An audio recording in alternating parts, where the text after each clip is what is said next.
2 oras na lang bago magsimula ang makasaysayang paglilitis kay Vice President Sara Duterte. Ang inaabangan ngayon, darating kaya ang lahat ng senador na tatayong judge sa impeachment trial? Para sa update, magbabalita si Mobile Journal, Merrimon Reyes. Merrimon, may epekto ba ang pag-aresto kay Senator Rodante Marcoleta sa gagawing impeachment trial?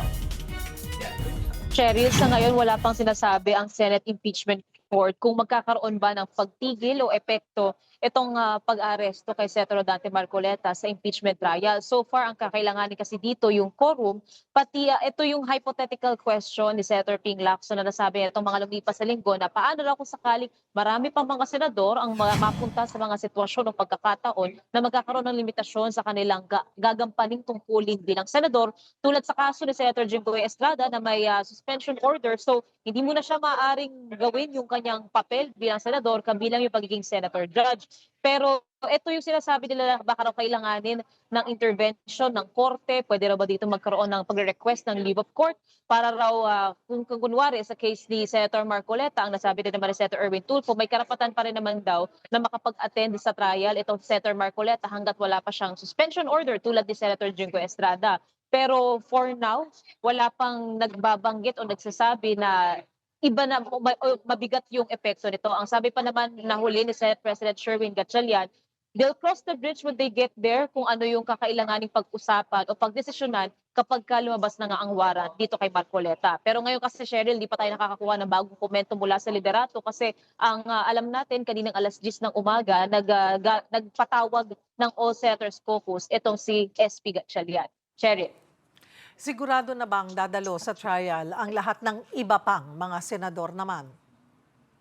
Cheryl, sabi rin kanina ni Senate President Gatchalian, nagpapasalamat daw siya sa presence ni Senator Robby Padilla, pati ni Senator Lori Legarda na pumunta doon sa All Senators Caucus na ginawa nila nitong weekend. So para sa kanya, nakikita niya raw na pwedeng commitment daw yon na magpapakita sa trial day 1 ngayon itong dalawang senador, pero wala pa rin daw talagang final na information mula sa minorya. Kaya inihikayat niya at umaasa siya sa lahat ng mga senador bukod sa majority bloc, especially sa minority bloc, na pumunta raw at mag-attend at mag-participate. Kasi raw ito raw ang kanilang constitutional duty. Sa huli kasi nakita natin kanina doon sa All Senators Caucus na ginagawa mula kaninang alas 10 ng umaga, di pa natin alam kung tapos sila ngayon, nakita natin lahat ng majority bloc senators, pwera lamang kanila Senator Joel Villanueva at Senator Chis Escudero. Pero bago magsimula yun so baka na-late. So yan yung isa sa i-confirm natin. Pero ang malinaw, wala tayong nakitang senador mula sa minorya. Cheryl.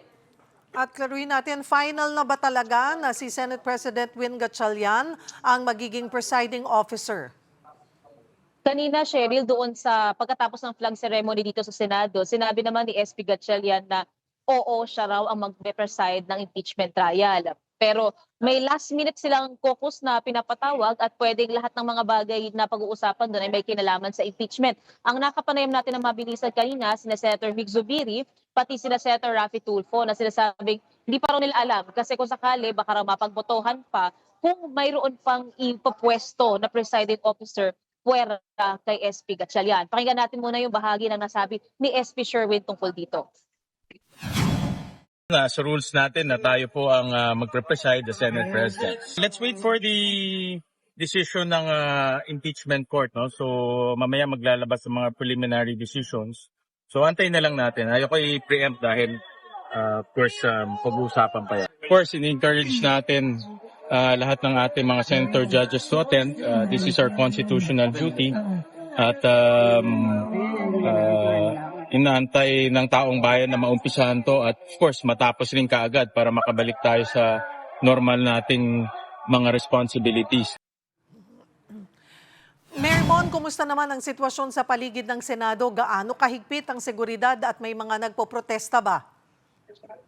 Cheryl, simula kanina ng alas 6 ng umaga, nakita natin na may mga K9 unit na naglilibot dito sa loob ng Senate Building, sa labas ng Senate Building. At ayon din sa NCRPO, nasa 6,000 pulis ang deployed para masiguro yung safety at security nitong impeachment trial, lalo-lalo sa mga susunod pang araw. Pinapasalamatan din ni SP Gatchalian ang Office of the Sergeant at Arms, kasama nga sa kooperasyon ng PNP, maging ng ibang comprehensive security units pa na nasa paligid ng Senado para masiguro na ligtas at maayos ang proceedings. Lalong-lalo na inaasahan din na meron ding mga mula sa publiko ang manonood dito ng personal at face-to-face. So far sa nakita rin natin, ngayong tanghali hanggang mamayang hapon, iba-ibang grupo ang pwedeng pumunta sa kahabaan ng Jokno Boulevard or sa paligid ng Senado na magkikilos protesta. Pero ang alam din natin sa ngayon at nakita na rin natin kanina, nasarado na muna yung kahabaan ng Jokno Boulevard sa mga araw na may impeachment trial. So sa ngayon hanggang sa July 27, Lunes, Martes, Miyerkules, 2 p.m. onwards. Pero ang announcement nila ng pagsasara, 7 a.m. to 7 p.m. Pagkatapos naman ng July 27, pag nagsimula rin yung second regular session ng Kongreso, Tuesdays, Wednesdays at Thursdays, 3 p.m. onwards naman ang impeachment trial. Pero dahil nga impeachment trial day pa rin siya, ang announcement pa rin, 7 a.m. to 7 p.m. ang pagsasara ng Jokno Boulevard. Cherry. Maraming salamat po, Baljerno Merimon Reyes.